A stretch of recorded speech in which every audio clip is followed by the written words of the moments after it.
berkaitan dengan masalah kesihatan mental.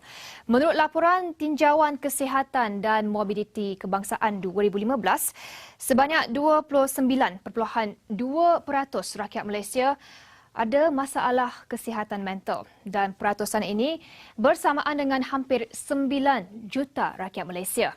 Secara mudahnya, setiap 10 orang, 3 daripadanya mempunyai masalah kesihatan mental.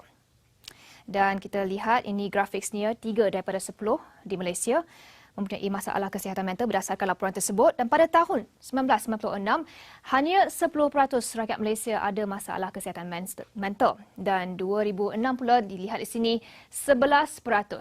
Dan statistik ini menunjukkan peningkatan hingga ke 29% pada tahun 2015. Dan ini sudah pastinya bukan perkara biasa dan perlu diberikan perhatian yang lebih serius. Assalamualaikum dan salam sejahtera, salam Indonesia kepada semua. Terima kasih kerana hadir pada hari ini, pada forum hari ini, yang kita akan ingin memperbahaskan atau memperbincangkan tentang kemurungan. Okay? Saya akan memperkenalkan diri saya. Saya sebagai Ketua Moderator pada hari ini.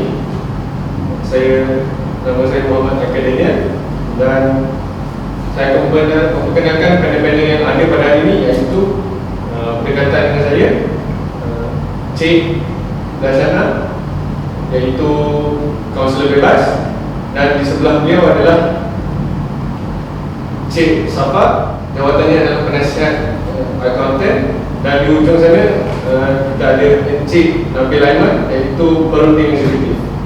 Dan saya ingin membuka kepada tuan-tuan dan puan yang ingin memulakan. Silakan. Terima kasih kepada Tuan Moderator atas kata awal tadi. Di sini saya ingin menerangkan apa itu kemurungan. Kemurungan adalah gambar perasaan yang menyebabkan seseorang itu merasa sedih yang berpanjangan. Contohnya seseorang itu merasa keletihan, kurang bertenaga dan hilang selera makan.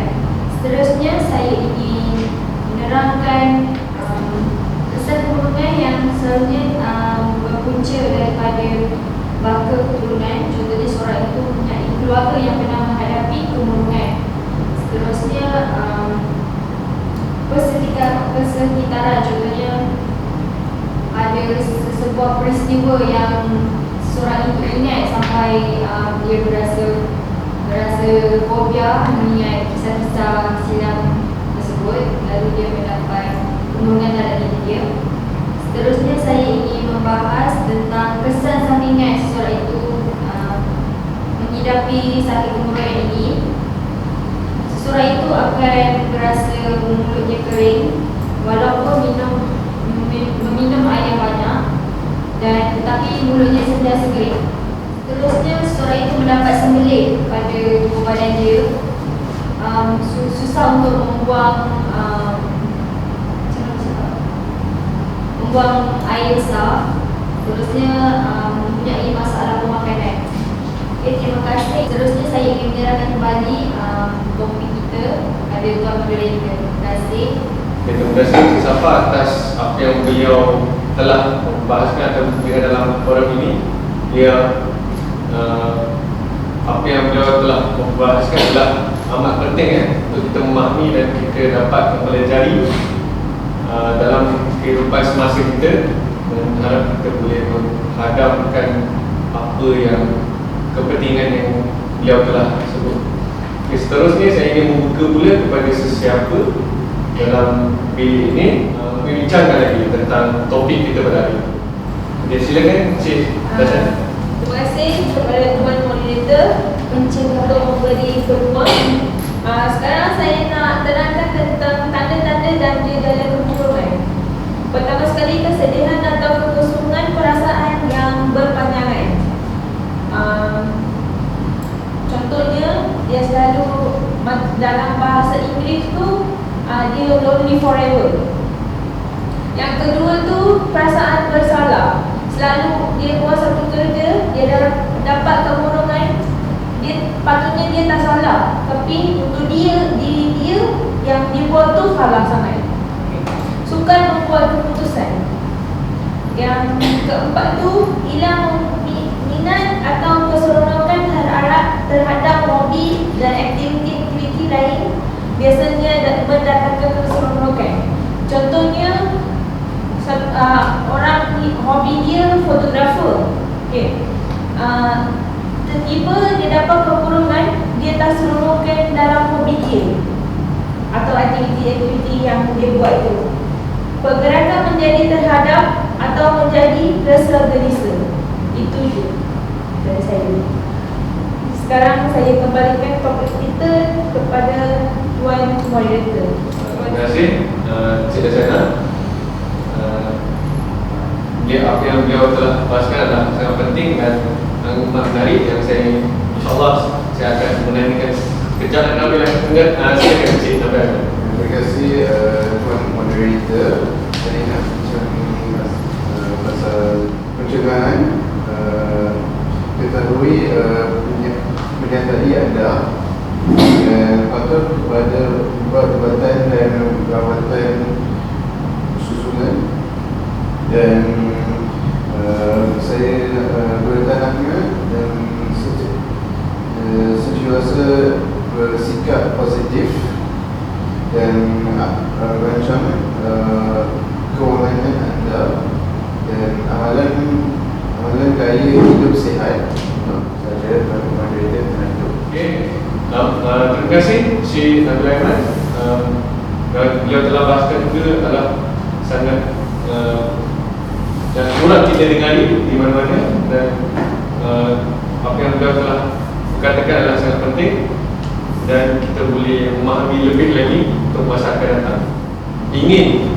Saya sendiri ingin membahaskan sedikit lagi ataupun saya ingin menambah sedikit tentang topik pada hari ini yang kita akan bincang ini. Pertama saya akan menerangkan tentang rawatan. Rawatan ini adalah amat penting bagi dalam perlindungan ini kerana kita harus melawan penyakit ini kerana ia tidak bagus dan sangat tidak sihat untuk kita teruskan hidup dengan sakit sebegini. Jadi saya di luar sana saya pun tidak mahu kita di kalangan kita mempunyai sakit ini, sakit ini ataupun menjadi pesakit keburungan. Rawatan adalah amat penting bagi kita kerana rawatan penyakit keburungan ini adalah 80% kita boleh berawat untuk daripada orang kepada pesakit dapat disembuhkan sepenuhnya dengan rawatan yang teratur, iaitu dengan rawatan yang teratur, iaitu penggunaan ubat antidepresan dan sudah semestinya sesi counselling. Itu saja yang saya ingin bahaskan. Yang apa yang kita boleh lakukan tentang yang kita mampu rawat kepada pesakit keburungan ini. Terima kasih dan seterusnya dan sekarang saya akan menutup sesi yang pertama dan kita akan berehat sebentar untuk 1 minit. Terima kasih. Kesan negatif stres. Pendedahan berpanjangan kepada stres atau stres kronik akan memudaratkan kesihatan dan mengganggu hampir keseluruhan sistem badan, menimbulkan perasaan cemas, bimbang dan murung. Kesan stres pada badan.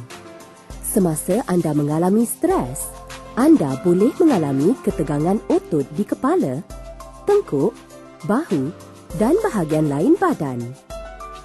Anda juga boleh mengalami sakit kepala, insomnia, rambut gugur, perubahan selera makan, cerit-berit, gangguan nafsu seks, sakit dada dan boleh mengalami serangan jantung.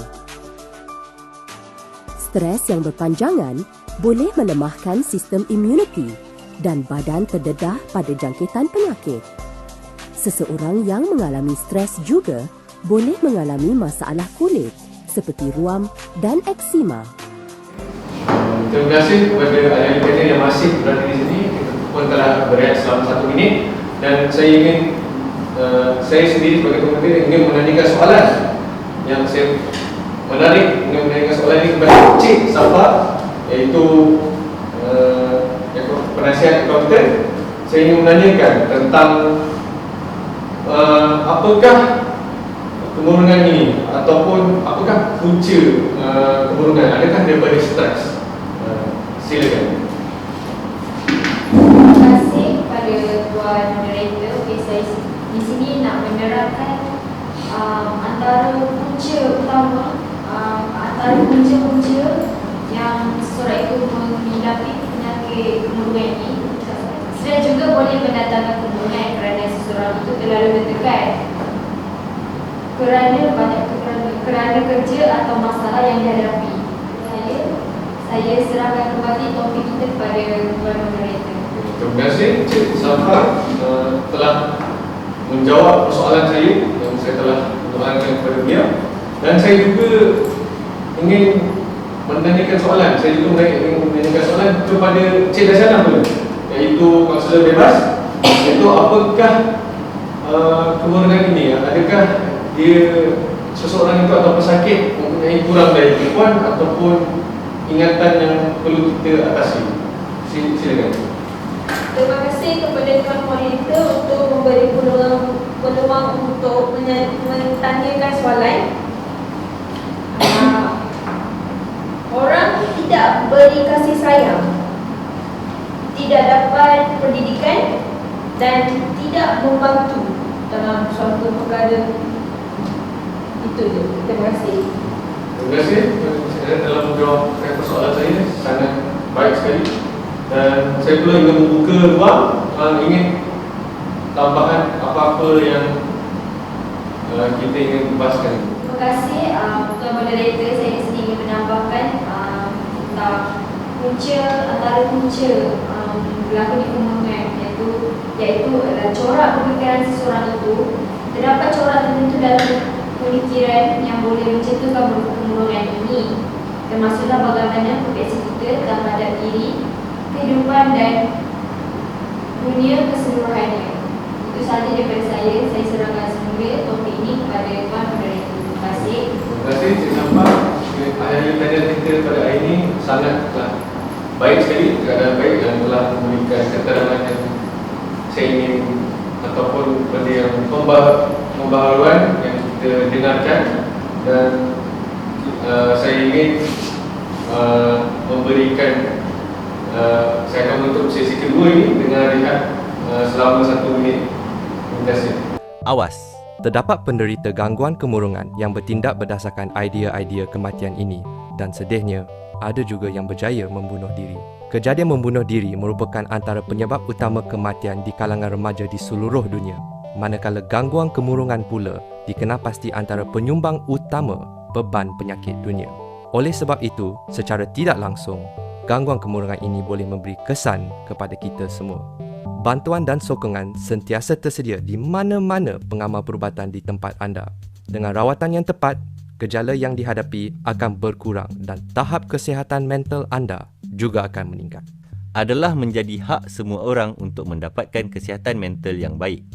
Berikan sokongan anda dan war-warkan kesedaran mengenai kesihatan mental supaya semua orang lebih terbuka untuk mendapatkan perkhidmatan kesihatan mental. Terima kasih kerana menonton dan pastikan kemurungan tidak menghalang anda mencapai kecemerlangan. Okey, terima kasih. Kita telah pun sampai ke sesi terakhir, iaitu sesi ketiga. Saya akan membuka semula untuk mana-mana ahli panel yang kita ada di dalam bilik ini untuk membuka apa-apa ingin berpuaskan atau membincangkan lagi apa-apa tambahan yang kita boleh lagi mendengarkan ataupun lebih menerangkan dalam forum ini. Silakan. Okey, silakan Cik. Terima kasih Tuan Moderator. Saya ingin membahaskan lagi tentang punca lain yang boleh mencetuskan kemurungan. Punca lain yang boleh mencetuskan kemurungan termasuklah penyalahgunaan dada atau ketagihan arak, mengidap penyakit serius dan Menghidapi penyakit serius ini selalunya berlaku pada seorang itu apabila dia tinggal berdekatan dengan orang yang mengambil dadah atau mengambil bahan-bahan terlarang, juga berpunca daripada mendapat penyakit kemurunan ini. Terima kasih pemerintah. Itu sahaja daripada saya untuk sesi ini. Terima kasih. Terima kasih sama sangat menarik ya. Dan seterusnya saya akan membuka lagi sekali untuk mana-mana ahli panel yang ingin membahaskan topik ini. Silakan Encik Abang. Terima kasih Puan Moderator. Saya nak sambung dengan saya punya poin tadi pasal pencernaan. Yang bagi dua yang saya cakap amalan gaya hidup dan sihat, dan menyertai aktiviti yang akan membuat kita rasa gembira, dan yang paling akhir contohnya bersenam dan menonton wayang dan menyertai aktiviti dan keagamaan atau sosial. Terima kasih Tuan Menteri. Terima kasih Encik Nabil Aiman, sangat beraya ya, tentang kesihatan untuk bagi pesakit kemurungan. Dan seterusnya saya ingin membuka lagi sekali teman-teman ahli panel ini menambahkan lagi topik ini kita akan bincang. Okay, silakan Encik Nabil. Terima kasih kepada Tuan Monitor. Saya nak menambahkan tanda-tanda dan jejada kemurungan. Rasa diri tidak berguna. Contohnya, rasa diri dia tak penting untuk dia. Kedua, mudah cemas atau fobia. Dia senang dapat panik. Kurang nafsu seksual. Dia tak suka berkahwin atau dapat hubungan lah. Simptom fisiologi seperti sakit kepala, sakit badan. Gangguan tidur, bangun terlalu awal atau kelebihan tidur. Contohnya, tak boleh menyusun masa untuk tidur. Itu je. Terima kasih kepada moderator. Terima kasih Encik Rasana. Terima kasih Encik Rasana. Ini adalah baik sekali. Saya ingin mengucapkan terima kasih kepada ahli panel yang sudi hadir untuk kita bincangkan atau membahaskan tentang kemurungan dan memberikan keterangan apakah yang kita akan mengambil langkah-langkah ataupun apakah efektif yang kita dapat memahami tentang pesakit kemurungan ataupun sakit ini, penyakit ini. Dan saya juga ingin menambahkan sedikit tentang sakit ini, penyakit ini melalui keterangan berikut. Saya akan menggunakan